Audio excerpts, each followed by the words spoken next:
Hey guys, I've got a lot of requests for this song, Two for the Road by Henry Mancini and Leslie Brickus. And it's not a song I'm really that familiar with, but I've got a little chart here. And of course, the chart is down there in the description and it will be free. And I'm just going to play through the song once on the piano and then once up in the studio using chordy. I can't guarantee I'm playing exactly the same way both times. I'm going to use some open voicings mostly. That's where you spread the notes out and give you a nice, smooth, professional sound. But occasionally there'll be a closed voicing in there too, like a B7. Okay? So here we go.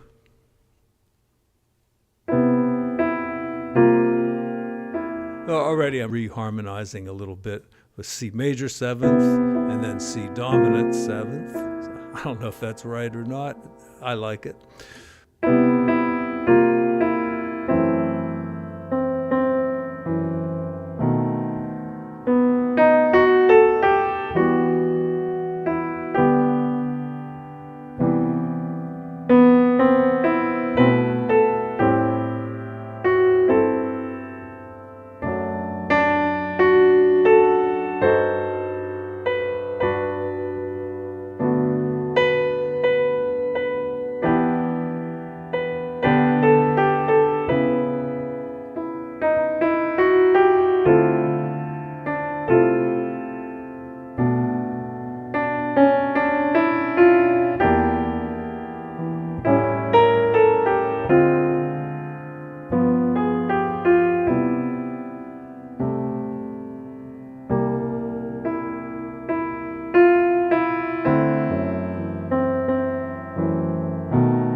Okay, like I said, I'm going to do it on chordy. Two for the road. Okay, so we're ready to go, and I'm going to do this without pedal, so it won't sound as good, but it's easier to see exactly what I'm playing if I don't use the pedal. So here we go.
Anyway, There you go. Hope that helps. Hit the like and subscribe. See you again soon.